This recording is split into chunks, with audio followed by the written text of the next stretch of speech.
وما أرسلناك إلا رحمة للعالمين.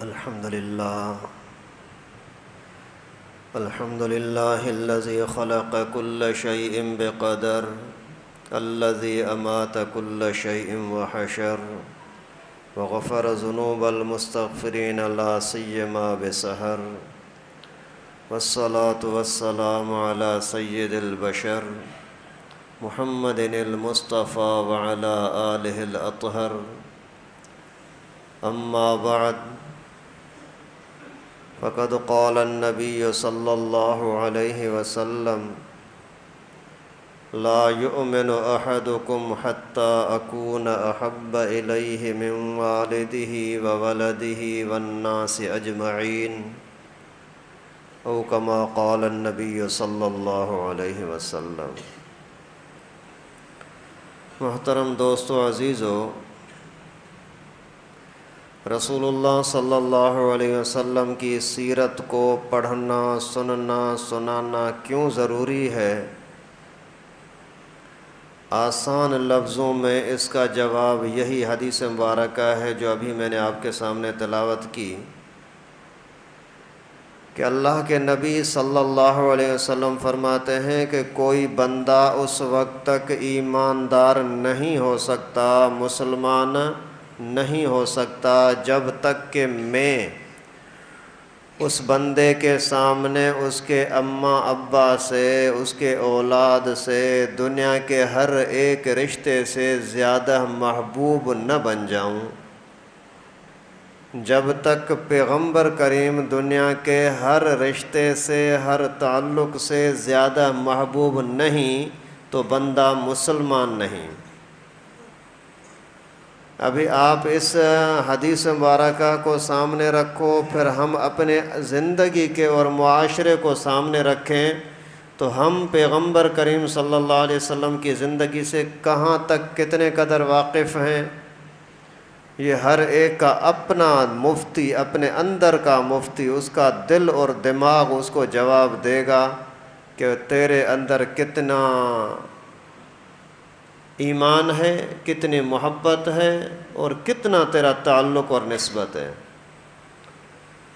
جب ایمان کی بنیاد فرض عین ہے رسول اللہ صلی اللہ علیہ وسلم کی محبت، اور فرض عین سے آج کے مسلمان کتنے محروم ہیں.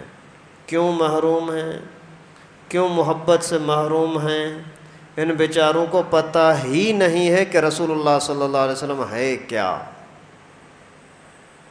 تو اسی نسبت سے ہم نے یہ سلسلہ شروع کیا ہے کہ کم از کم لوگوں کے سامنے پیغمبر کریم صلی اللہ علیہ وسلم کا تعارف ہماری اور آپ کی طاقت کے مطابق آ تو جائے.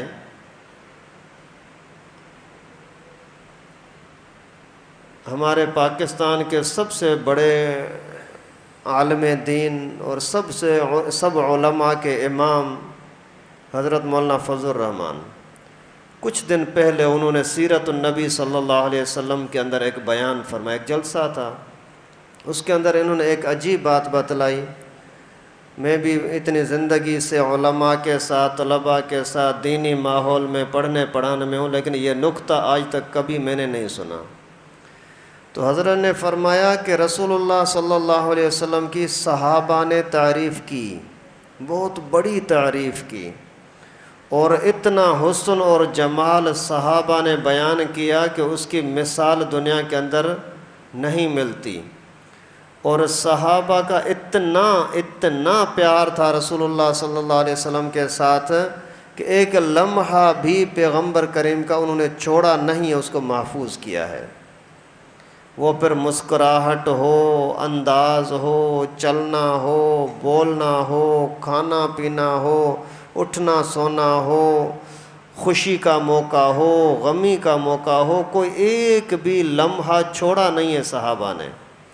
لیکن اس کے باوجود حضرت نے فرمایا کہ انہوں نے اتنے قدر پیغمبر کریم صلی اللہ علیہ وسلم کا حسن بتلایا، اتنے قدر نبی پاک صلی اللہ علیہ وسلم کا تعارف کروایا جتنی بشری طاقت تھی. جتنی ان کے اندر ان کے علم عقل کے اندر طاقت تھی اتنا بتایا، جبکہ رسول اللہ صلی اللہ علیہ وسلم کا حسن اور جمال اس سے کہیں زیادہ ہے، کہیں زیادہ ہے۔ تو ہم بھی اللہ کے نبی صلی اللہ علیہ وسلم کا تعارف صورت سیرت کے متعلق جاننا چاہتے ہیں اپنی طاقت کے مطابق، ورنہ رسول اللہ صلی اللہ علیہ وسلم کی تعریف اور تعارف یہ ہمارے بس میں نہیں ہے بھائی۔ اور جس چیز کا تعارف جتنا زیادہ ہوتا ہے اتنی اس کے ساتھ محبت یا تعلق ہوتا ہے۔ اور ہمارا بھی اگر ہمارے سامنے اللہ کے نبی صلی اللہ علیہ وسلم کا تعارف ہوگا تو پھر تابعداری کی بھی توفیق ملے گی نا۔ تو سلسلہ سیرت النبی صلی اللہ علیہ وسلم چل رہا ہے۔ گزشتہ درس میں تقریباً یہاں تک پہنچے تھے کہ اللہ کے نبی صلی اللہ علیہ وسلم کی ولادت مبارکہ ہوئی، اور اس وقت جو خاص واقعات ہوئے، چند واقعات میں نے آپ کو بتائے تھے۔ اس کے بعد ایسا بھی ہوا کہ وہاں مقام عیس مکے کے تھوڑا سا قریب ہے، وہاں یہودیوں کا ایک بہت بڑا عالم رہتا تھا۔ وہ تقریباً جب بھی اس کا مکے میں آنا ہوتا تو ضرور پوچھتا کوئی بچہ پیدا ہوا ہے، اگر کوئی بچہ پیدا ہوا ہے مجھے دکھاؤ تو صحیح، کہاں ہے، کس طرح کا ہے۔ تو پھر وہ صرف اسی جانچ میں لگا رہتا تھا، جاسوسی کرتا رہتا تھا کہ وہ بچہ کب پیدا ہو رہا ہے، کہاں پیدا ہو رہا ہے۔ پھر چلتے چلتے اس کی عبد المطلب کے ساتھ ملاقات ہو گئی۔ اسی کے ساتھ جیسے ملاقات ہوئی تو اس کے ساتھ بڑی پیار محبت کے ساتھ دیکھنے لگا۔ لوگ حیران ہوئے کہ یہ اتنا بڑا پیر ہے یہودیوں کا، اتنا بڑا ان کا عالم ہے، رہبان ہے، کسی کو لفٹ ہی نہیں کراتا، کوئی اس کے ساتھ ملنے کے لیے جاتا ہے ٹائم نہیں دیتا، اور یہ عبد المطلب کے ساتھ اتنی محبت کے ساتھ دیکھتا ہے، زیارت کرتا ہے، ملاقات کرتا ہے، آخر وجہ کیا ہے؟ تو خیر اس کو رسول اللہ صلی اللہ علیہ وسلم کے خاندان ہونے کی اور حسن جمال کی کچھ چمک نظر آ رہی تھی۔ جب رسول اللہ صلی اللہ علیہ وسلم کی ولادت ہوئی تو پھر آ کر کے پوچھا کوئی بچہ ہوا تو نہیں ہے؟ لوگوں نے بتایا کہ ہوا ہے۔ کہاں؟ عبداللہ کا بیٹا۔ کون سا عبداللہ؟ عبد المطلب کا بیٹا۔ اچھا مجھے دکھاؤ تو صحیح۔ جیسے نام سنا اسی ٹائم پر اس کو جھٹکا لگا کہ وہی نبی پیدا ہو گئے، کیونکہ ہم نے اپنی کتابوں میں پڑھا ہے کہ آخری نبی کے ابو کا نام ہوگا عبداللہ، اور اس وجہ سے بولا جلدی جلدی مجھے دکھاؤ۔ جیسے ہی رسول اللہ صلی اللہ علیہ وسلم کو دیکھا اسی ٹائم پر چیخ پڑا کہ یہ بچہ بڑا ہو کر کے اے لوگوں تمہاری حکومتوں کو، تمہاری سرداروں کو توڑ دے گا، نفرت دلانا چاہ رہا تھا۔ خیر اللہ تعالیٰ کی قدرت، کہتے ہیں جس کو رب رکھے اس سے کون چکھے۔ اسی نے بھی بڑی نفرت پھیلانے کی کوشش کی لیکن کچھ کر نہ سکا۔ ماں کے پاس اللہ کے نبی صلی اللہ علیہ وسلم 3 دن تک رہے، 3 یا 4 دن تک امی نے اس کو دودھ پلایا، بی بی آمنہ نے۔ اور جب نام رکھنے کا مسئلہ آیا 7ویں دن عقیقہ بھی کیا، نام بھی رکھا۔ سنت طریقہ اس امت کے اندر بھی یہی ہے، پیغمبر کریم نے بھی یہی حکم دیا ہے کہ بچہ جب پیدا ہو تو 7ویں دن یا 14ویں دن یا 21ویں دن اس کا عقیقہ بھی کرو، نام کا تعارف بھی کرو۔ عقیقے کے اندر یہ ہوتا ہے کہ لڑکا ہے تو 2 بکرے، لڑکیاں ہیں تو 1 بکرا، اور اسی کے اندر بکری بکرا دونوں چلتے ہیں، 1 سال کا ہونا ضروری ہے۔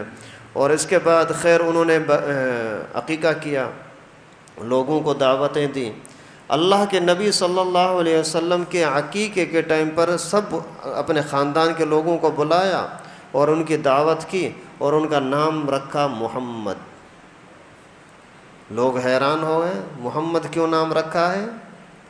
عبد المطلب کہتے ہیں کہ ایک مرتبہ میں بچہ پیدا ہونے سے پہلے شام کی طرف گیا تھا، وہاں کے یہودیوں سے میری ملاقات ہوئی۔ یہودی بہت بڑے علم والے تھے اس زمانے کے اندر، تو ان کے ساتھ جیسے ہی ہماری ملاقات ہوئی تو ان کو پتہ لگا کہ ہم مکے سے آئے ہیں، خود ہی ہماری طرف چل کر کے آئے۔ مکے کے آئے ہو؟ ہاں۔ نام کیا ہے، کام کیا ہے، یہ وہ تعارف ہوا۔ بولا کہ ہم نے سنا ہے وہاں کوئی بچہ پیدا ہونے والا ہے، بڑا حسین جمیل کوئی ہوا ہے۔ بولا پتہ نہیں آپ کس کے بارے میں پوچھ رہے ہو۔ آخر انہوں نے ان کو بتایا کہ اس امت کا آخری نبی پیدا ہونا ہے، اس کا نام ہوگا محمد۔ تو عبد المطلب کہتے ہیں کہ ہم 4 بندے تھے، چاروں نے اسی ٹائم پر وعدہ کیا کہ اگر ہمارے پاس بچہ ہوا تو ہم نام اس کا رکھیں گے محمد۔ اور اللہ تعالیٰ کی قدرت یہ ہوا کہ عبداللہ کو جیسے ہی بیٹا پیدا ہوا تو اس کا نام بھی رکھا محمد۔ لوگ حیران ہوئے، اور یہودیوں نے، اسی یہودی نے مخالفت کی، محمد کیوں نام رکھتا ہے؟ اپنے ابو کا نام رکھو، دادا کا نام رکھو، کسی خاندان کے بہادر کا نام رکھو، یہ تو نیا نام ہے، یہ تو کبھی ہم نے سنا بھی نہیں ہے۔ اس نے بولا کہ بات یہ ہے، لگتا ہے کہ میرے اس بچے کی بڑی کوئی شان ہے۔ کیوں؟ کہ اس کے ماں کی شادی کے ٹائم پر، اس کے ابو کے شادی کے ٹائم پر بھی عجیب منظر سامنے آئے تھے، اور جب یہ ماں کے پیٹ کے اندر آیا تھا اس وقت میں بھی عجیب ماحول بن گیا تھا۔ ماں جب ادھر ادھر گھومتی تھی نا تو اس کے سر کے اوپر بادل آتا تھا، تپش نہیں آتی تھی، جسم سے خوشبو مہکتی تھی، بات کرنے میں خوشبو آتی تھی۔ تو اس سے لگتا ہے کہ یہ کوئی بڑا شان والا بچہ ہے۔ تو جو بڑا شان والا ہوتا ہے نا اس کی تعریفیں ہوتی رہتی ہیں، اور محمد کی معنی ہے تعریف جس کی زیادہ ہو۔ محمد کے معنی ہے جس کی تعریف زیادہ ہو۔ اس وجہ سے میں چاہتا ہوں کہ میرے بچے کا نام ہوگا محمد۔ امی نے بھی چاہا کہ اس بچے کا نام ہو محمد، خواب میں بھی دیکھا تھا کہ یہ نور آ رہا ہے، اور آپ کو بتایا تھا، تفصیل میں دوبارہ نہیں جاتے۔ تو اس کے اندر بھی جب شان بڑی ہے تو یقیناً تعریف بڑی ہوگی، اور جس کی تعریف زیادہ ہوتی ہے اسی کا عربی میں بولتے ہیں محمد۔ اور اللہ کے نبی صلی اللہ علیہ وسلم کے 4 نام اسی حمد مادے سے ہیں، حمد، محمد، احمد، حامد، محمود۔ اور حدیث شریف میں آتا ہے کہ اللہ تعالیٰ کو بھی حمد سب سے زیادہ محبوب ہے، حمد تعریف۔ قرآن پاک کی شروعات بھی الحمد سے، الحمدللہ رب العالمین، کیونکہ حمد اللہ تعالیٰ کو پیار، حمد کے ساتھ پیار ہے۔ حمد معنی تعریف۔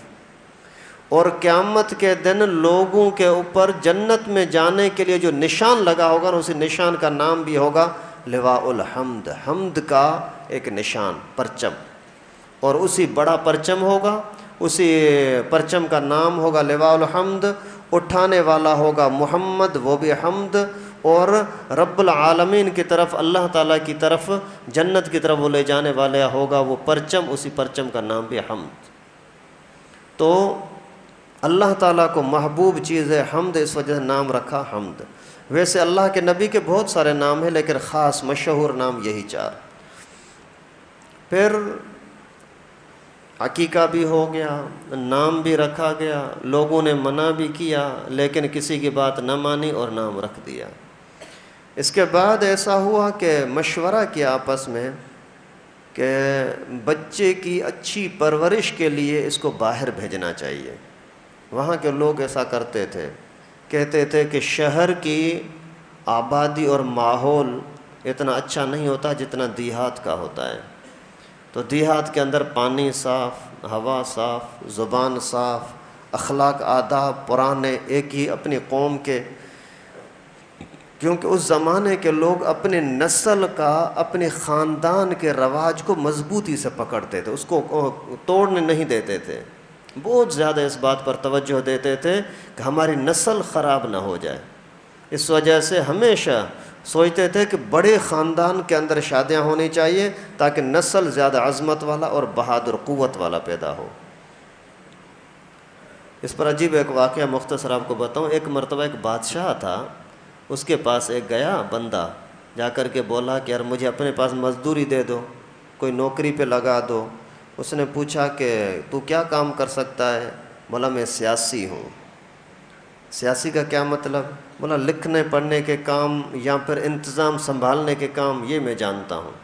تو بادشاہ نے بولا کہ ایسی جگہ میرے پاس ابھی نہیں ہے، باقی ایسا ہے کہ آپ اگر کام کرنا چاہتے ہیں تو میرے پاس گھوڑے ہیں، اونٹ ہیں، بکریاں ہیں، وہ چرانے والوں کی نگرانی کر۔ بولا ٹھیک ہے۔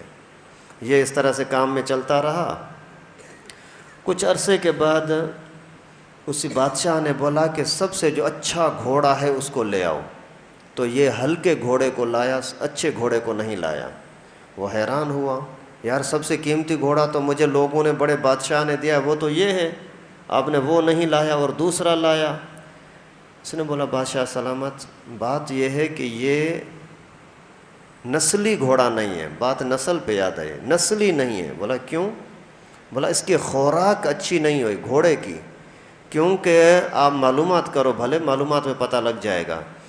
معلومات جب کی تو واقعی انہوں نے بولا کہ یہ ایسا ہوا تھا کہ یہ جیسے گھوڑا پیدا ہوا تو اس کی ماں مر گئی، پھر دودھ پلانے کے لیے ہم نے ایک گائے کا دودھ اس کو پلایا تھا، گائے کا دودھ پلایا تھا، نسل خراب ہو گئی۔ تو بادشاہ کو بڑی حیرت ہوئی، آ کر کے کہنے لگا کہ آپ کو کیسے پتہ لگا؟ بولا گھوڑے کی طبیعت میں، مزاج میں جرت ہوتی ہے، طاقت، بہادری ہوتی ہے، اور وہ جھکتا نہیں ہے، بلند ہوتا ہے۔ اور گھوڑا جب چرتا ہے نا تو گھاس میں چک لگا کر کے سر اوپر کر کے چرتا ہے، چباتا ہے، اور یہ گائے کی طرح نیچے سر کر کے یہ چرتا ہے۔ اس سے معلوم ہوا کہ یہ نسلی نہیں ہے، کیونکہ اس کی پرورش اچھی نہیں ہوئی۔ آپ اندازہ تو کرو۔ تو بادشاہ کو بات بڑی اچھی لگی، بڑا ہوشیار آدمی ہے۔ بادشاہ نے بولا یار ایک بات بتاؤ مجھے، میرے لیے بتاؤ، میں تجھے کیسے لگتا ہوں؟ بادشاہ نے اسی ٹائم پر جیسے ہی سنا نا اس نے اتنا بڑا اچھا فیصلہ کیا ہے، جلدی سے اس کو بہت سارے گھوڑے دیے، اونٹ دیے، اور اس طرح کے خزانے دیے کہ اس نے بڑا عقل والا آدمی ہے اور اتنا ماہر آدمی مجھے مل گیا۔ اسی کو بہت کچھ انعامات دیے، گھوڑے، گائے، بکریاں، یہ وہ۔ تو پھر ایک دن پوچھا کہ یار بتاؤ تو صحیح، میں تجھے کیسے لگتا ہوں؟ تو بولا چھوڑو، مجھے مروانا تھوڑی ہے اپنے آپ کو۔ بولا نہیں بس تجھے سلامتی کا میں اعلان کرتا ہوں، تجھے سلامت رکھیں گے، ماریں گے نہیں۔ اس نے بولا کہ تو اپنے باپ کا بیٹا نہیں ہے، بادشاہ کا بیٹا نہیں ہے۔ وہ حیران ہوا، غصہ تو بہت آیا، گیا اپنی ماں کے پاس، آج مجھے بڑی توہین ہوئی ہے۔ کیوں؟ ایک بندے نے بولا کہ تو اپنے باپ کا بیٹا نہیں ہے، بادشاہ کا بیٹا نہیں ہے۔ تو ماں نے بولا کہ صحیح کہا ہے، صحیح کہا ہے۔ کیوں؟ اس لیے کہ تیرے باپ کی جو میرے ساتھ شادی ہوئی تھی، ماں نے بولا، تو اللہ کی طرف سے بچہ نہیں ہو رہا تھا، اولاد جب نہیں ہوئی اور حکومت بھی چلانی تھی، تو پھر ہم نے آپس میں مشورہ کیا کہ کوئی بچہ لے لے۔ پھر ایک چرواہے کا بچہ ہم نے لیا تھا، اور وہی تو ہے، چرواہے کا بچہ ہے۔ تو یہ حیران ہوا، پھر آیا اسی کے پاس، لڑکے کو، اسی سیاسی آدمی کو بولا بتا تو صحیح، تجھے کیسے پتہ لگا کہ میں بادشاہ کا اپنے باپ کا بیٹا نہیں ہوں اور میں کوئی چرواہے کا بیٹا ہوں، تجھے کیسے پتہ لگا؟ اس نے بولا کہ بات یہ ہے کہ بادشاہ کی سوچ شاہانہ ہوتی ہے، چرواہے کی سوچ چرواہانہ ہوتی ہے۔ تو جب مجھ سے بہت زیادہ خوش ہوا تو نے مجھے گائے، بکریاں، بیل، گھوڑے، اونٹ دیے، جبکہ بادشاہ کا کام ہوتا ہے سونا دے دے، زیور دے دے، خزانے دے دے۔ بولا اس سے سمجھ گیا۔ تو بات دیکھیں، لوگوں کی نسل پر، پرورش پر کتنی نظر ہوتی تھی۔ عرب لوگ اس پر بہت زیادہ توجہ دیتے تھے کہ نسل اچھی ہو۔ یہاں تک کہ علماء نے لکھا ہے، کتابوں میں آیا ہے کہ باقاعدہ جاہلیت کا زمانہ تھا، دین تو ان کے پاس تھا نہیں کہ جائز ناجائز کو دیکھیں، صرف اپنے خاندانی نسل کو دیکھتے تھے۔ تو اپنی بیوی کو کسی بہادر، کسی طاقتور لڑکے کے ساتھ، آدمی کے پاس بھیج دیتے تھے کہ وہاں سے جو نسل آئے گی تو وہ ہمارے پاس مضبوط اور طاقتور ہوگی۔ یہ ان کی غلط سوچ تھی، لیکن نسل کو بنانے کے لیے اتنی فکر ہوتی تھی۔ خیر، رسول اللہ صلی اللہ علیہ وسلم کی ولادت مبارکہ ہوئی، ابھی مشورہ ہوا کہ اس کو باہر بھیجنا چاہیے، آب و ہوا اچھی رہے، کیونکہ شہر کی آب و ہوا اچھی نہیں رہتی۔ شاید آپ کے دماغ میں یہ سوال آئے کہ مکہ تو ابھی شہر بنا ہے، پہلے زمان میں تو شہر نہیں تھا، یہ تو 1400 سال پرانی بات ہو رہی ہے، سمجھ رہے ہو بھائی؟ تو اس وقت میں شہر کا مطلب یہ ہے کہ دیہات کے مقابلے میں تو یہاں آبادی زیادہ تھی، ایک بات۔ دوسری بات یہ کہ یہاں مکے میں چونکہ کعبہ تھا، کعبۃ اللہ کی وجہ سے لوگ دنیا کے حج کے لیے آیا کرتے تھے، تو نئے نئے لوگ جو آتے ہیں تو پھر خلط ملط ہوتا ہے، باتیں بھی تبدیل ہو جاتی ہیں، آب و ہوا بھی تبدیل ہو جاتی ہے، بیماریاں بھی ایک دوسرے کی طرف منتقل ہوتی ہیں۔ اس وجہ سے یہ شہر کا درجہ رکھتا تھا، اور بنو سعد طائف کے قریب بی بی حلیمہ کا گاؤں تھا، وہ دیہات تھی۔ بنو سعد قبیلے کی عورتیں آئیں، یہاں ہمارے ہاں موسم اچھا ہے، جیسے پاکستان کے اندر کوہ مری کا موسم ہے نا، تو وہاں مکے کے ارد گرد میں طائف کا موسم ایسا اسپیشل ہے۔ تو طائف کے قریب ہی بنو سعد رہتا تھا قبیلہ، تو بی بی حلیمہ والے یہاں آئے کہ لوگ ادھر آتے ہیں تو ہم بھی جا کر کے بچے کو لے آتے ہیں، بچوں کو۔ تو بہت ساری داعیہ کو کوئی نہ کوئی بچہ مل گیا۔ بی بی حلیمہ وہ بھی ڈھونڈتی ڈھونڈتی جا کر کے پہنچی رسول اللہ صلی اللہ علیہ وسلم کے گھر میں، معلومات کی، بچہ ہے؟ ہاں ہے۔ ابو اس کا کیا کرتا ہے؟ پیسہ ملے گا؟ نہیں ملے گا۔ ابو اس کا کیا کرتا ہے؟ ابو اس کا فوت ہو گیا ہے۔ اللہ تعالیٰ کی قدرت، اتنا بڑا عظیم بچہ آ رہا ہے، پوری کائنات کے لیے امام بن رہا ہے، ایسا حسین و جمیل کہ دنیا کے اندر حسن کی ایسی مثال ہی نہیں ہے، اور پیغمبر کریم صلی اللہ علیہ وسلم کی ولادت سے پہلے ہی ابو فوت ہو گئے۔ اللہ اکبر۔ اور پھر 4 سال تک تو بی بی حلیمہ کے پاس رہا تھا، 2 سال صرف ہم والدہ کے ساتھ رہا تو والدہ فوت ہو گئی۔ اللہ اکبر۔ پھر سہارا تھا عبد المطلب، دادا، ابو بھی نہیں رہا، امی بھی نہیں رہی۔ پھر دادا کے پاس صرف 2 سال رہے تو 8 سال کی عمر میں دادا بھی چلا گیا۔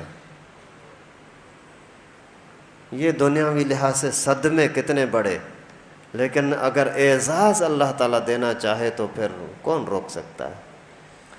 بی بی حلیمہ آئی، پوچھتی ہے کہ ابو؟ بتایا کہ فوت ہو گیا۔ اچھا، اس کی کیا ملے گی؟ کوئی اجرت مزدوری؟ جو تیرا مقدر ہوگا تجھے ملے گی۔ عبد المطلب نے اس کو بتایا کہ ہم تجھے خوش رکھیں گے، تجھے تنگ نہیں کریں گے، تیرا دل خوش ہو جائے گا، اگر تجھے لے جانا چاہتی ہے تو لے جا۔ تو بی بی سیدہ حلیمہ سعدیہ فرماتی ہیں کہ میں نے جب باتوں پر نظر رکھی تو دل مطمئن نہیں تھا کہ بچہ لوں یا نہ لوں، لیکن آمنہ سے کہا، سیدہ آمنہ سے، مجھے بچہ دکھا تو صحیح۔ اللہ اکبر۔ بی بی حلیمہ کہتی ہیں کہ مجھے آمنہ نے بتلایا کہ یہ بچہ سویا ہوا ہے، جیسے میں نے کپڑا اتارا نا، اللہ کی قسم میں سمجھتی ہوں کہ چاند کے اندر کبھی ایسی چمک میں نے نہیں دیکھی تھی جتنی بچے میں چمک دیکھی۔ اور وہ جو منظر تھا نا، ایسا خوبصورت منظر، میرا دل نہیں چاہ رہا تھا کہ میں ہاتھ لگاؤں، کیونکہ ہاتھ لگانے میں بھی شاید یہ منظر تبدیل ہو جائے۔ ابھی جو پیغمبر کریم صلی اللہ علیہ وسلم سوئے ہوئے ہیں نا، اور مسکراہٹ والے منہ مبارک ہے، 2-3 دن کے بچہ ہے، زیادہ سے زیادہ ہفتے کا بچہ ہے، تو میں بار بار ہاتھ قریب کرتی پھر پیچھے کرتی کہ یہ خوبصورت منظر کبھی ہٹ کہیں ادھر ادھر چلا نہ جائے۔ لیکن جیسے ہی میں نے آمنہ کو بولا، آمنہ یہ بچہ ہے؟ بولا ہاں یہ میرا بچہ ہے۔ تو اتنے میں میرے نے جیسے ہی بچے پر ہاتھ رکھا اور آنکھیں جیسے مبارک آنکھیں کھولی نا، ایسا مزہ آیا، بے اختیار میں نے اس کی پیشانی کو چوم لیا۔ یہ ہے خوش قسمتی حلیمہ کی۔ اللہ اکبر۔ میں نے اسی ٹائم پر جا کر کے اپنے شوہر کو بولا کہ بچہ بڑا برکت والا لگتا ہے تو یتیم بچہ، باپ بھی زندہ نہیں ہے، مالدار بھی پتہ نہیں ہے، لیکن بچے کو چھوڑنے کو دل نہیں چاہ رہا۔ شوہر نے بولا کہ ہم آئے ہی پیسے کے لیے ہیں تاکہ بچہ بھی پالیں گے، وہاں تو ہمارے گاؤں میں ویسے بھی قحط آیا ہوا ہے، کیسے گزارا ہوگا؟ بی بی حلیمہ نے بولا آپ کی مرضی، لیکن بچہ بڑا باوقار ہے۔ مشورہ ہو گیا کہ بچہ ہم لے جائیں گے، لیکن بی بی آمنہ نے فرمایا کہ سنو، بچے کا خیال کرنا ہوگا، ایسا نہ ہو کہ میرے بچے کو کوئی تکلیف پہنچے۔ آپ کو یہ بھی پتہ ہونا چاہیے ہم قرشی ہیں، قریش خاندان کے، ہم کوئی بھی کسی کا ظلم برداشت نہیں کرتے۔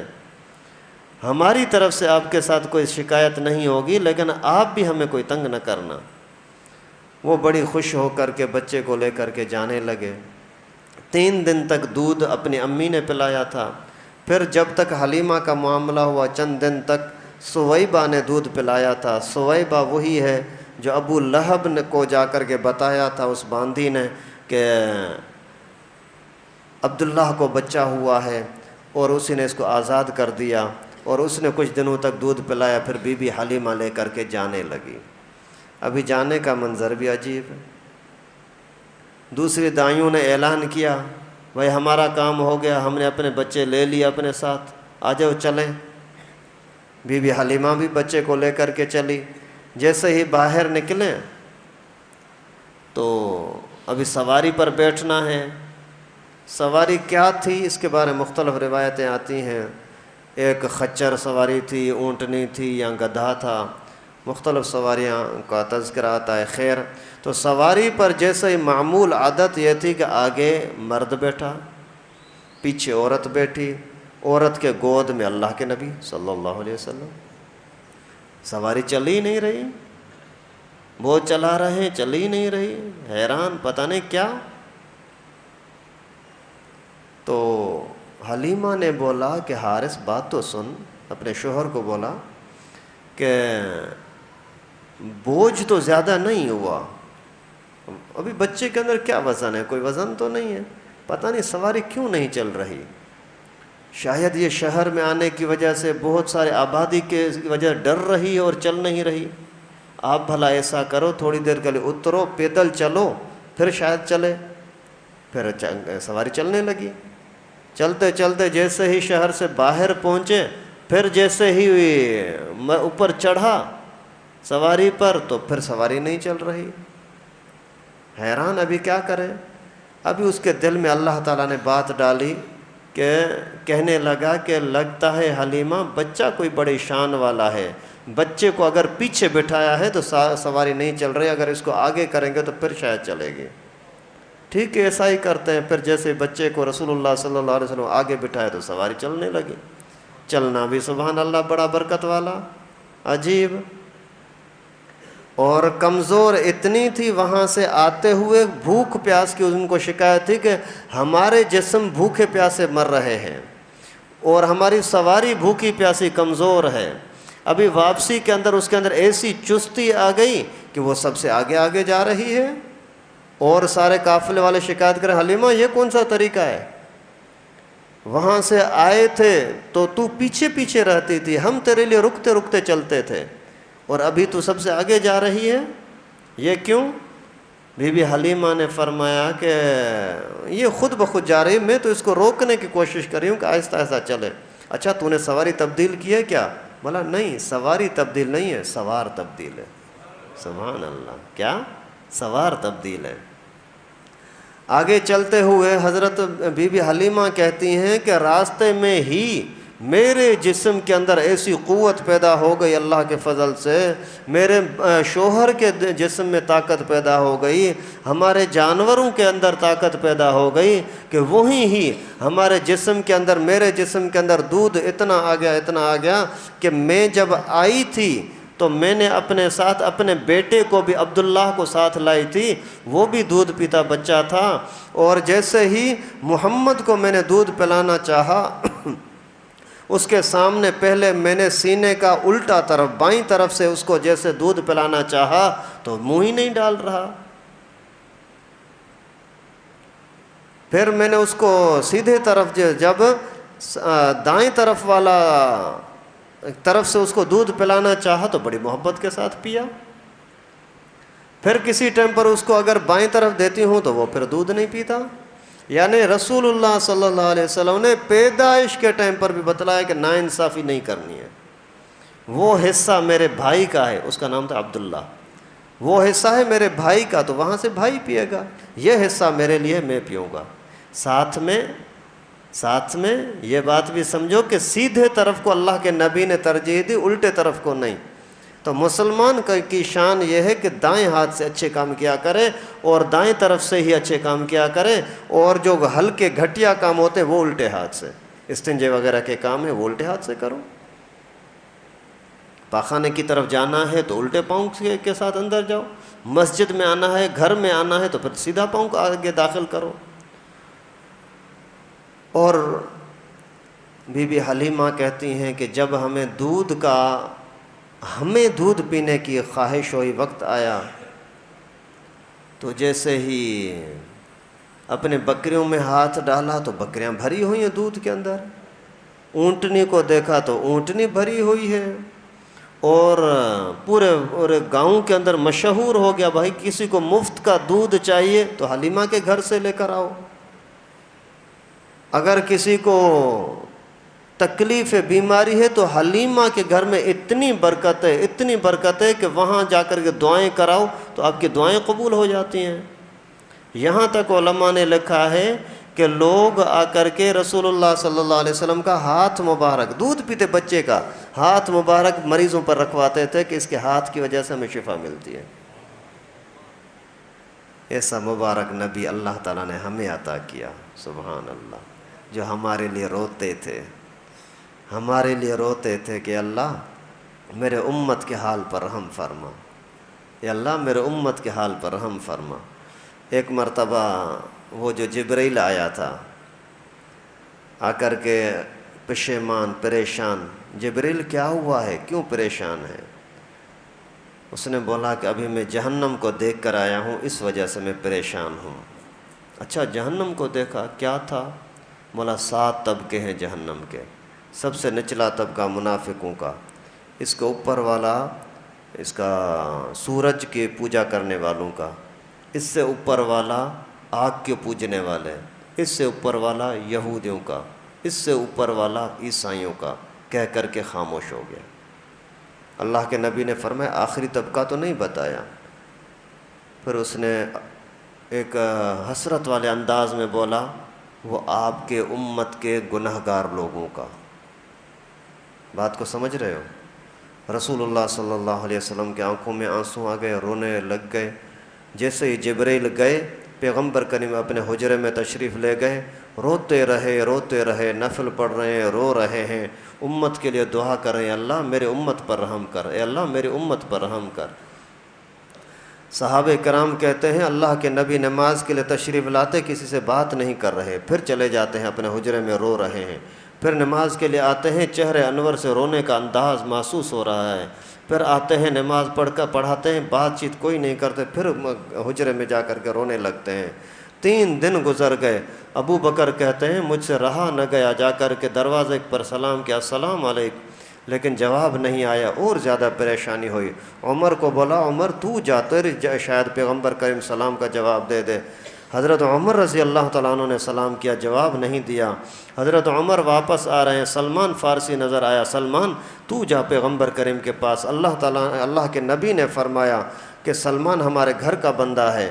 حضرت سلمان گئے، جواب نہیں آیا، مل کر کے حضرت علی کے پاس گئے، علی تو جا تو صحیح، نبی پاک سے پوچھ تو صحیح مسئلہ کیا ہے یار، ہمیں سکون نہیں آ رہا، نبی پاک کے چہرے کو نہیں دیکھتے، ہمیں نیند نہیں آتی، ہمیں بھوک پیاس برداشت ہوتی، اللہ کے نبی کا رنجیدہ ہونا ہم سے برداشت نہیں ہوتا۔ حضرت علی نے فرمایا میں اپنی اہلیہ فاطمہ کے پاس جاتا ہوں، فاطمہ نبی پاک کی لاڈلی بچی ہے، اس سے بات کرتا ہوں۔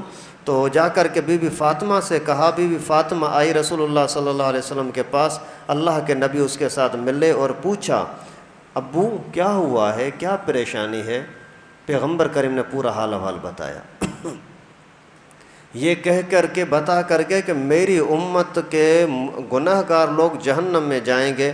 پھر اللہ کے نبی روتے روتے پھر سجدے میں پڑ گئے، پھر روتے رہے، اتنے میں اللہ تعالیٰ کی طرف سے اعلان ہوا وَلَسَوْفَ يُعْطِيكَ رَبُّكَ فَتَرْضَىٰ، اللہ تعالیٰ تجھے اے محمد اتنا دیں گے کہ آپ راضی ہو جائیں گے، خوش ہو جائیں گے۔ وہ اللہ کے نبی صلی اللہ علیہ وسلم، ایسے پاک نبی ہمیں اللہ تعالیٰ نے عطا کیا، ہم بھی تو کچھ قدر کریں، ہم بھی تو کچھ خیال کریں بھائی۔ اللہ کے نبی صلی اللہ علیہ وسلم ایسی بابرکت ذات بی بی حلیمہ کے گھر میں الحمدللہ. درود شریف پڑھیں. بسم اللہ.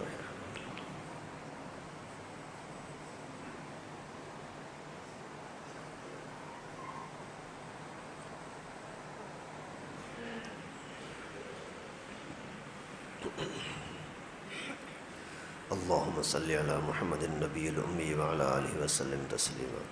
اللہم صلی علی محمد النبی الامی وعلی آلہ وسلم تسلیما. بی بی حلیمہ کے پاس جیسے رہنے لگے تو اللہ تعالیٰ نے گھر کے اندر بڑی برکتیں عطا فرمائیں، اور جس کے بھی جانور جاتے ہیں قحط کی وجہ سے بھوکے پیاسے واپس گھر میں آتے ہیں. اللہ کے نبی صلی اللہ علیہ وسلم جس گھر میں ہیں وہاں سے بکریاں جا رہی ہیں، اور جو بھی جانور چرنے کے لیے جا رہے ہیں واپس آ رہے ہیں تو بڑے ہٹے کٹے موٹے تر و تازہ ہو کر کے آ رہے ہیں. لوگوں نے بولا کہ آپ بھی اپنے جانوروں کو وہاں لے جاؤ جہاں حلیمہ کے جانور جاتے ہیں، حارث کے جانور جاتے ہیں، وہاں بھی جاتے ہیں تو بھی کوئی فرق نہیں. ایسا ہی ہو رہا ہے کہ اوروں کے لیے وہ برکتیں نہیں ہیں جو بی بی حلیمہ کے لیے. آخر یہ سلسلہ کچھ عرصے تک چلتا رہا، اور اللہ کے نبی صلی اللہ علیہ وسلم بڑی تیزی کے ساتھ بڑے ہونے لگے. 4 مہینے کے اندر بات کرنا شروع کر دے. عمر صرف 4 مہینے ہوئی تھی، بات کرنا شروع کر دے. 8 مہینے کے اندر ٹھیک ٹھاک بول چال باقاعدہ کچہری کرتے تھے، لیکن 9 مہینے کی عمر کے اندر مکمل فصاحت بلاغت کے ساتھ بات کرنے لگے اللہ کے نبی صلی اللہ علیہ وسلم. تو پیغمبر کریم کے رضائی بھائی تھے حلیمہ کی اولاد، ایک عبداللہ بھائی، 2 بہنیں تھیں، ایک کا نام تھا شیمہ، ایک کا نام تھا انیسہ. تو جیسے ہی تھوڑے سے بڑے ہوئے، چلنے پھرنے جیسے ہوئے، تو امی سے بولا امی بہن شیمہ صبح سے دیکھتا ہوں نہیں ہوتی، پتہ نہیں کہاں چلی جاتی ہے. کہاں جاتی ہے بیٹا؟ وہ چلی جاتی ہے ادھر بکریاں چرانے کے لیے. امی پھر میں بھی جاؤں نا، وہ بھی تو میرے بھائی ہے نا، بہن ہے نا، جب وہ جاتے ہیں تو پھر میں کیوں نہ جاؤں؟ تو ماں منع کر دی، نہیں آپ کے خاندان والے ناراض ہو جائیں گے اور یہ کیسے ہوگا. نہیں امی میں بھی جاتا ہوں. آخر کئی دنوں تک اس طرح سے ہوتا رہا، پھر ان کو بھی اجازت دے دی. خیر یہ سلسلہ چلتا رہا. اللہ کی قدرت، ان دنوں میں ایک مرتبہ بھی حلیمہ کہتی ہیں کہ میں اپنے بچے کو لے کر کے اور باہر گھما رہی تھی تو اتنے میں یہودیوں کے کچھ لوگ نظر آئے. جیسے ہی انہوں نے بچے کو دیکھا تو خود ہی دوڑ کر کے میری طرف آئے کہ یہ بچہ کون ہے؟ محمد نام ہے. اچھا یہ کس کا بچہ ہے؟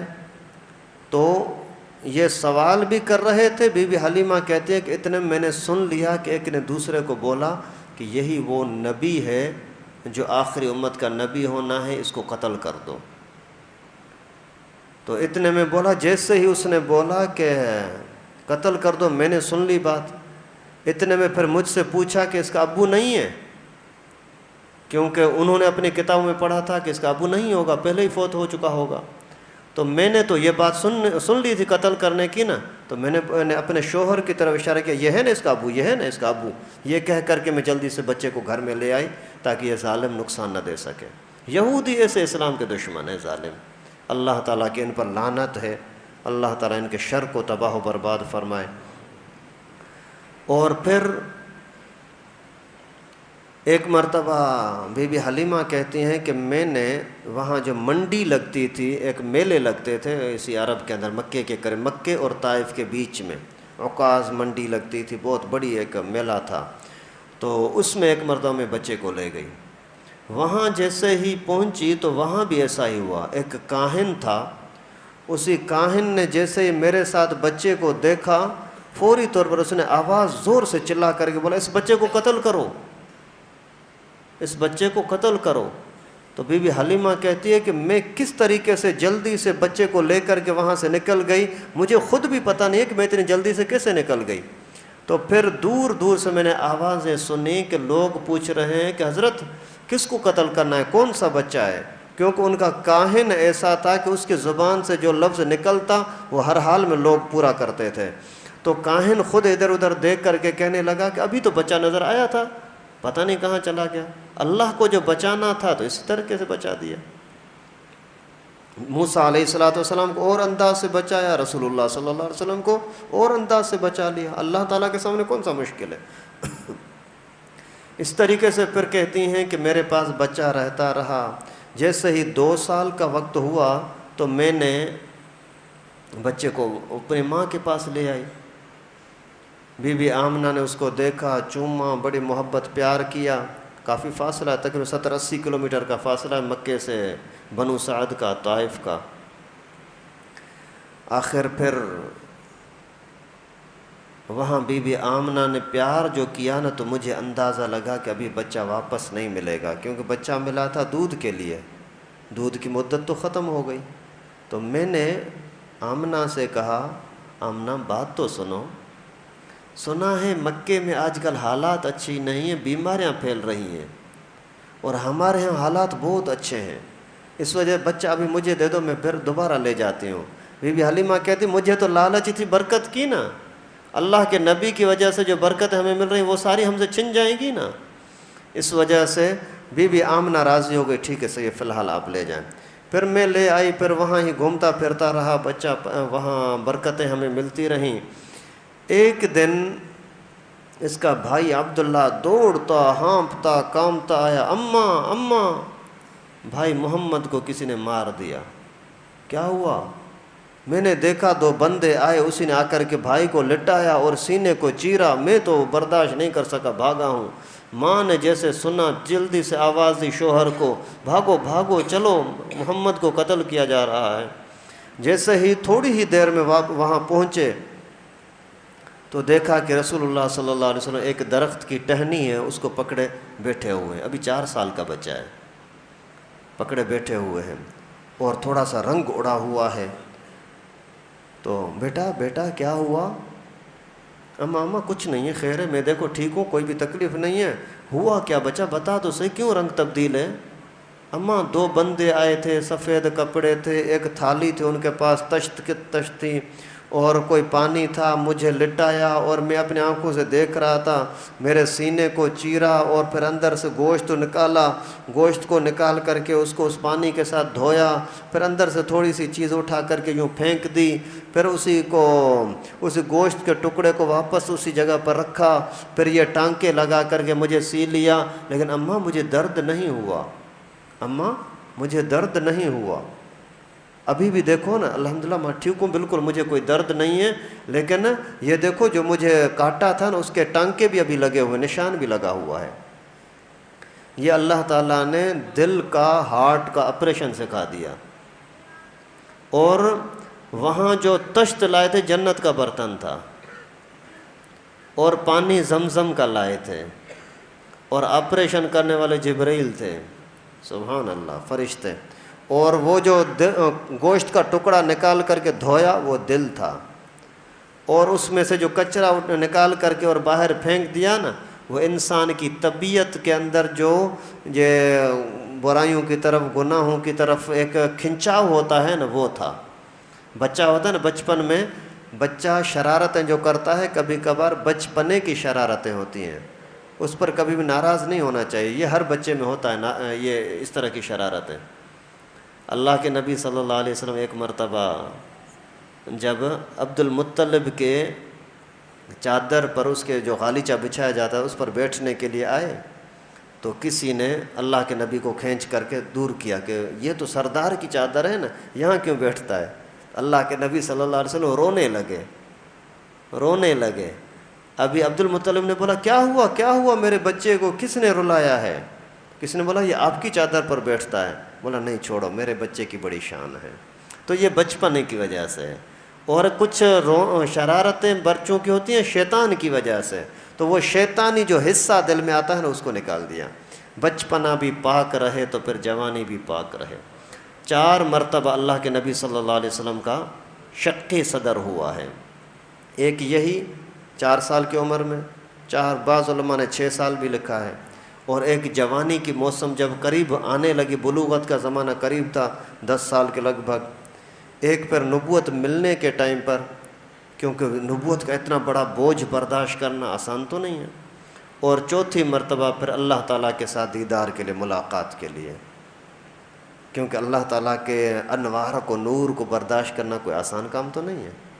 حضرت موسیٰ علیہ السلام نے بھی عرض کیا تھا، اللہ میں تجھے دیکھنا چاہتا ہوں۔ اللہ تعالیٰ نے فرمایا لن ترانی، دیکھ نہیں سکتا۔ ایک چمک آئی، ایک نورانی تجلی آئی، خر موسیٰ صعقا، بے ہوش ہو گئے۔ خیر، اللہ کے نبی صلی اللہ علیہ وسلم کا جیسے ہی یہ ہوا، اب یہ شق صدر ہوا، شق صدر سے یہی مراد ہے، پورا باقاعدہ سینہ چیر کر کے، دل نکال کر کے، دھو کر کے واپس لگایا گیا۔ اور آج کل جو روشن خیال، جو استاذوں کے بغیر دین کو سیکھنا چاہتے ہیں نا، نہیں بس ہم خود ہی حدیث کے ذریعے سے قرآن کو خود دیکھیں گے اور سوچیں گے اور پڑھ لیں گے، تو انہوں نے پھر اس کا غلط مقصد لیا ہے۔ وہ کہتے ہیں کہ شق صدر سے مراد ہے سینہ کھولنا، سینہ کھولنا۔ جیسے کوئی بندہ ہو، اس کے سامنے علم کچھ نہیں ہے، آپ نے دو باتیں اس کے سامنے کر دیں، ابھی اس کا سینہ کھل گیا، یہ کھولنا مراد ہے، شق صدر نہیں ہے، یہ کھلم کھلا گمراہی ہے۔ باقاعدہ اللہ کے نبی صلی اللہ علیہ وسلم کے لیے وہ نشانات ٹانکے لگے ہوئے تھے۔ اور یہ جیسے واقعہ ہوا تو جلدی سے میاں بیوی نے مشورہ کیا کہ ابھی اس بچے کے دشمن بھی زیادہ ہیں، اتنا بڑا حادثہ ہو گیا ہے، پتہ نہیں کس نے آ کر کے اس کو چیرا پھاڑا ہے۔ جلدی سے وہ لے کر کے واپس لے آئے اپنی امی کے پاس، آمنہ بس یہ بچہ آپ لے لو۔ لیکن بات یہ ہے جیسے واپسی آ رہے ہیں، راستے میں مکے میں پہنچے، اس ٹائم پر بچہ گم ہو گیا۔ اللہ کے نبی صلی اللہ علیہ وسلم گم، ادھر ادھر بہت ڈھونڈ رہے ہیں، کہاں گئے، مل ہی نہیں رہا، بہت کوشش کی، نہیں مل رہا۔ آخر روتی ہوئی بی بی حلیمہ گئی عبد المطلب کے پاس، بی بی آمنہ کے پاس۔ عبد المطلب، اللہ جانتا ہے ہمارا کوئی قصور نہیں ہے، لیکن بچہ گم ہو گیا۔ کیا بچہ گم ہو گیا؟ اسی ٹائم پر چیختے وہ بھی گئے، جا کر کے کعبۃ اللہ کے طواف کر رہے ہیں اور روتے روتے دعائیں کر رہے ہیں، اللہ میرا بچہ، اے اللہ میرا بچہ۔ اتنے میں دعائیں کر کے نکلے تو ایک طرف اسے آبادی سے باہر گئے تو درختوں کے بیچ کے اندر ایک خوبصورت بچہ اس کو نظر آیا۔ دور سے پوچھا کہ کون ہے بچہ؟ تو اللہ کے نبی صلی اللہ علیہ وسلم نے فرمایا محمد بن عبداللہ بن عبد المطلب۔ تو عبد المطلب نے بولا کہ عبد المطلب میں ہوں، آ جاؤ میرے بچے، میری جان، ملا کر کے اپنے ساتھ پھر اس کو لے گئے اپنے گھر کی طرف۔ بی بی آمنہ نے پوچھا کہ حلیمہ، ابھی تو تم منتیں کر رہی تھی کہ بچہ مجھے واپس کرو، میں وہاں رکھتی ہوں، ابھی تو آ کر کے دینے کے لیے آ گئی۔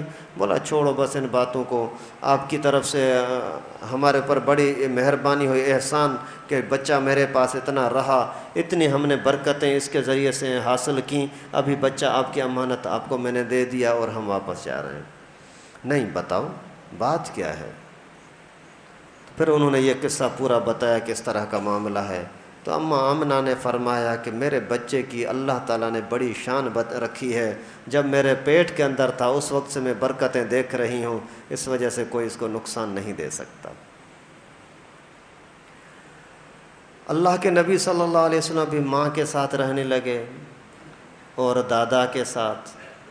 2 سال کا وقت ہی گزرا کہ ماں کا انتقال ہوا، لیکن انتقال ہونے سے پہلے کی بات ہے کہ عبد المطلب کے لیے جو چادر بچھاتے ہیں، وہاں جا کر کے اللہ کے نبی صلی اللہ علیہ وسلم چادر پر بیٹھ جاتے تھے، اور کسی کو بیٹھنے کی اجازت نہیں ہوتی تھی، لوگوں کو جلن بھی ہوتی تھی۔ لیکن حضرت عبد المطلب فرماتے کہ یہ میرا بچہ بڑوں سے زیادہ جانتا ہے، یہ اپنی عزت کو بھی جانتا ہے، دوسروں کی عزت کو بھی جانتا ہے، اس وجہ سے اس کو آپ چھیڑ چھاڑ نہیں کرو، یہ جیسے کرتا ہے ٹھیک کرتا ہے، صحیح ہے بس۔ ابھی ماں نے چاہا کہ میں اپنے ننیال کی طرف، اپنے خاندان کی طرف، اس کے ابو کا بھی خاندان وہاں تھا، یہ مدینے کی طرف، وہاں لے جاتی ہوں، بچے کو گھما پھرا کر کے آؤں۔ جیسے ہی اس کو لے کر گئی وہاں، تو بی بی آمنہ کے ساتھ ایک اور عورت بھی تھی، اس کا نام ہے ام ایمن۔ ام ایمن عبداللہ کی باندی تھی۔ عبداللہ جب فوت ہوا تو اسی کے میراث کے اندر ایک یہ باندی ام ایمن ملی، 5 اونٹ تھے اور کچھ بکریاں تھیں۔ یہ پیغمبر کریم صلی اللہ علیہ وسلم کی ملکیت میں آیا۔ خیر جیسے ایمن بی بی آمنہ رسول اللہ صلی اللہ علیہ وسلم قافلے کے ساتھ وہاں چلے گئے، وہاں بھی برکتیں برکتیں، اللہ کے نبی جہاں جا رہے ہیں تو اوپر سے سایہ ہے بچپن کے اندر، اور جہاں بھی یہاں تک آتا ہے کہ راستے کے اندر اگر پانی ختم ہو جاتا نا تو اللہ کے نبی اسی بچپن کے زمانے کے اندر اگر پاؤں پتھر پر مارتے تو پانی اللہ تعالیٰ عطا کر دیتے۔ وہاں جا کر کے پہنچے جس گھر کے اندر اماں آمنہ رہتی ہے اس گھر کے اندر برکتیں برکتیں، اور پورے محلے کے لوگ خاندان کے لوگ دیکھنے کے لیے آئے ہیں۔ عبداللہ مرحوم کا بیٹا دیکھو، عبداللہ مرحوم کا کتنا بچہ خوبصورت ہے، اس کو گھمانے کے لے جا رہے ہیں، وہ کندھے پہ لے رہا ہے، وہ لے رہا ہے، ابھی 5 سال کا 5.5 سال کا بچہ ہے۔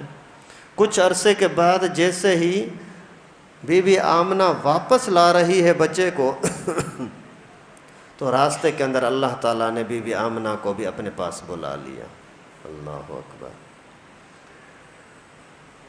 پھر ایمن کے ساتھ رسول اللہ صلی اللہ علیہ وسلم واپس تشریف لائے مدینہ منورہ مکہ مکرمہ، تو اتنے میں علماء نے لکھا ہے کہ عبد المطلب کو اتنا صدمہ تھا کہ ایسا میرا پیارا بچہ، ایسا لاڈلا بچہ، اس کی امی بھی گئی ابو بھی گیا۔ وہ جو ذبیح بیٹا تھا اتنی بڑی شان والا جس کو ذبح کرنے کے لیے لے گیا، لیکن اللہ تعالیٰ نے اسی کی کس طریقے سے حفاظت کی تھی، ایسا لاڈلا پیارا بچہ عبداللہ، لیکن اس کی موت پر بھی اتنا دکھ صدمہ نہیں ہوا تھا جتنا اس کے بچے کے یتیم ہونے پر صدمہ ہوا کہ اس کی امی بھی چلی گئی۔ لیکن اللہ تعالیٰ کا نظام تھا، اس میں بھی حکمتیں تھیں۔ شاید لوگ بولیں گے اس کی ماں بڑی ماہرہ تھی، اس نے تعلیم بڑی کی ہے، تربیت بڑی اچھی کی ہے، اس کا باپ بڑے شان والا تھا، اس نے تربیت اچھی کی ہے۔ اللہ تعالیٰ نے ماں کو بھی لے لیا، باپ کو بھی لے لیا، اور جتنے قدر ممکن تھا انہوں نے ظاہری جسمانی لحاظ سے تربیت کی، روحانی لحاظ سے کسی کے استادی میں نہیں آئے، کیونکہ نبی پاک صلی اللہ علیہ وسلم امی ہوتا ہے، اللہ کے نبی امی تھے، یعنی دنیا میں سے کسی کے شاگرد نہیں، اللہ کے شاگرد ہیں۔ اور ظاہری لحاظ سے تربیت کیا کی، اس کے پوری آب ہوا، یہ کھانا پینا زبان، اس کا پورا انتظام کر کے دیہات میں بھیج دیا۔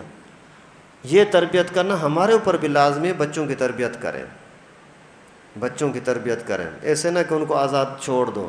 آج کل تو بچے خصوصاً گم بھی بہت ہو رہے ہیں، لوگ اٹھا رہے ہیں، اللہ معاف فرمائے۔ اس وجہ سے بچوں پر خاص نظر رکھا کرو، ایسا نہ گھر سے نکال دیا جاؤ بچہ مدرسے چلا جائے خود اکیلا، راستے میں کہاں چلا گیا کہاں نہیں گیا کچھ پتہ ہی نہیں ہے۔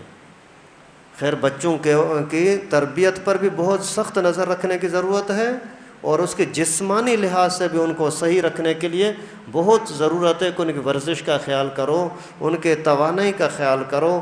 پڑا رہے گا یہاں تک ڈاکٹر کہتے ہیں چھوٹا بچہ بچپنے کے اندر اگر روتا ہے تو اس کو رونے دو، کیونکہ اگر وہ نہیں روئے گا نا تو اس کے اندر کے پھیپھڑے وغیرہ ان کو ہوا نہیں پہنچے گی، پھر یہ کمزور ہو جائے گا۔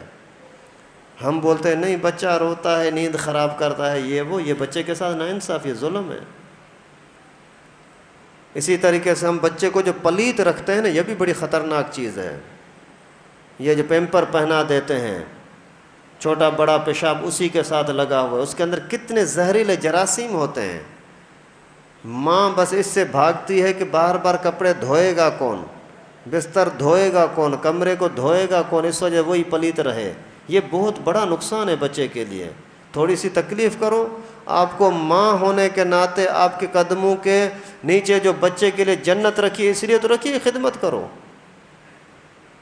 خیر بچوں کی تربیت کریں اور اس پر خاص طور پر توجہ دیں۔ اللہ کے نبی صلی اللہ علیہ وسلم ابھی اسی دادا کے ساتھ عبد المطلب کے ساتھ رہنے لگے، ابھی 2 ہی سال گزرے تھے، تقریباً اللہ کے نبی کی 8 سال عمر ہوئی۔ تو وفات کا وقت جب قریب آیا تو عبد المطلب نے بولا، بیٹوں کو بلایا، کس کے حوالے کروں؟ عباس نے بولا مجھے دے دیں، حمزہ نے بولا مجھے دے دیں، ابو طالب نے بولا مجھے دے دیں۔ اللہ کے نبی صلی اللہ علیہ وسلم نے ابو طالب کے حوالے کر دیا، کیونکہ عبداللہ اور ابو طالب کی ماں بھی ایک تھی، باپ بھی ایک ہی تھا، ورنہ شادیاں تو عرب لوگ بہت زیادہ کرتے تھے نا۔ اور طبیعت کے اعتبار سے بہت نرم تھا اور اس کے ساتھ بہت زیادہ محبت رکھنے والا تھا رسول اللہ صلی اللہ علیہ وسلم کے ساتھ. اللہ کے نبی کو اس کے حوالے کیا اور بہت ہی زیادہ اس کو خیال رکھنے کی تلقین کی کہ بچے کا خیال رکھنا. خیر جب سے دنیا سے چلے گئے تو روایتوں میں آتا ہے کہ جب عبد المطلب کو لے جا رہے تھے نا قبرستان کی طرف تو اللہ کے نبی بھی اوروں کے ساتھ روتے ہوئے جا رہے تھے. محبت تھی نا، سہارا تھا نا. آخر ابو طالب کے ساتھ رہنے لگے، وہ بھی بڑا پیار کرنے لگے. جب بھی جہاں کہیں بھی جاتے ہیں تو ساتھ ہی ساتھ، ہر وقت ساتھ ہی لے رہے ہیں اسی کو. اتنے میں وقت گزرتا گیا. ابو طالب کا ارادہ ہوا کہ میں جاتا ہوں تجارت کے لیے شام کی طرف. اللہ کے نبی صلی اللہ علیہ وسلم نے فرمایا میں بھی چلوں گا. اس نے بہت ہی اصرار کیا، نہیں بچہ تو چھوٹا ہے. اللہ کے نبی نے فرمایا نہیں میں چلوں گا. ابھی وہ لاڈلے بچے کو انکار بھی نہ کر سکا اور ساتھ لے لیا. ابھی اس وقت تقریباً 12 سال کی عمر ہے اللہ کے نبی صلی اللہ علیہ وسلم کی. جیسے ہی وہاں گئے تو راستے میں ایک راہب ملا، بحیرہ راہب، بحیرہ. اس نے جیسے ہی دیکھا کہ کوئی قافلہ آ رہا ہے تو اپنی کتابوں کے مطالعے کے حساب سے اس کو اندازہ تھا کہ اس موسم میں اللہ کے نبی یہاں آئیں گے اور یہاں سے سفر کریں گے. وہ خود ہی اتر کر کے نیچے آیا، آ کر کے دیکھا، بھائی کون ہو؟ مکے کے لوگ ہیں. اور کہاں جا رہے ہو؟ فلاں جگہ پر جا رہے ہیں. یہ آپ کے اندر کوئی عجیب قسم کی خوشبو محسوس ہو رہی، کیا مسئلہ ہے؟ یار پتہ نہیں، کوئی ایسی بات تو نہیں ہے. آخر اسی نے آ کر کے سب لوگوں کے ساتھ ملاقاتیں کر کے اللہ کے نبی کو پہچان لیا اور اللہ کے نبی کو مہر نبوت کو دیکھا. دیکھ کر کے حیران ہوا اور اس کو یقین ہو گیا کہ یہی اللہ کے نبی ہیں. بولا میری دعوت کھاؤ. بڑی پرتکلف دعوت کی. مہر نبوت بھی اسی نے دیکھی، پھر زیادہ تسلی اور یقین ہو گیا. اچھا، اللہ کے نبی کو مہر نبوت کب لگی ہے اس کے بارے میں مختلف روایتیں ہیں، لیکن زیادہ صحیح اور مشہور یہی ہے ولادت کے ٹائم پر ہی اللہ کے نبی کو مہر نبوت لگی ہوئی تھی. یہ پیچھے یعنی دل، آگے سے جو دل ہے نا، دل کے بالکل مقابل پیچھے کی طرف یہاں مہر نبوت لگی تھی. اور اللہ کے نبی کو ولادت کے ٹائم پر ہی بالکل پاک صاف کر کے اس کو دنیا میں بھیجا گیا تھا. یہاں تک کہ ناف بھی پہلے سے کٹی تھی، ختنہ بھی پہلے سے ہوا تھا. اللہ تعالیٰ کی طرف سے ختنہ بھی پہلے ہوا ہے اور ناف بھی پہلے سے ہی کٹی ہوئی ہے. مہر نبوت بھی پہلے سے ہی لگی ہوئی ہے. اس نے جیسے مہر نبوت کو دیکھا، دعوت کی، پھر بولا کہ آپ واپس پیغمبر کریم کو واپس لے جاؤ. شام کی طرف یہودی رہتے ہیں، مجھے خطرہ ہے وہ اس بچے کو مار دیں گے. درود شریف پڑھ لیں.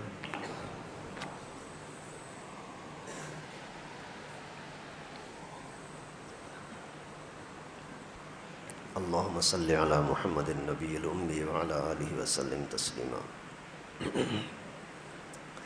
اس کے بعد پھر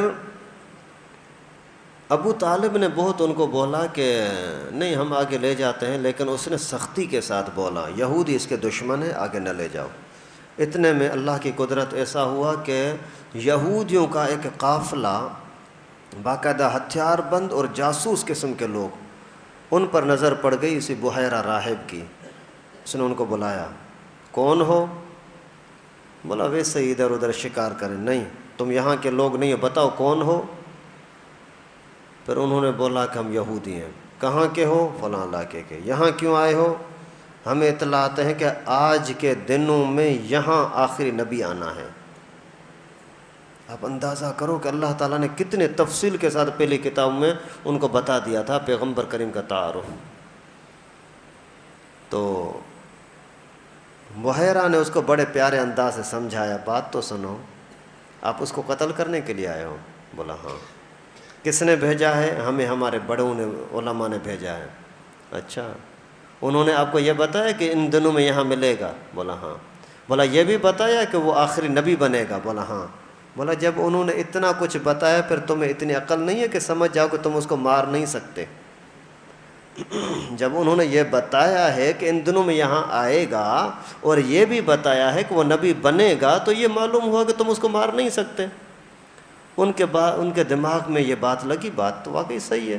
اسی ٹائم پر انہوں نے یہودیت کو چھوڑ کر کے اور اسی راہب کے ساتھ عیسائی بن گئے اور واپس جانا بھی چھوڑ دیا۔ پیغمبر کریم صلی اللہ علیہ وسلم کو بھی انہوں نے بولا کہ آپ واپس چلے جائیں، ابو طالب کو بھی بولا کہ واپس چلے جائیں، آگے بڑے خطرناک قسم کے دشمن رہتے ہیں۔ اللہ کے نبی صلی اللہ علیہ وسلم پھر واپس مکہ مکرمہ تشریف لے آئے۔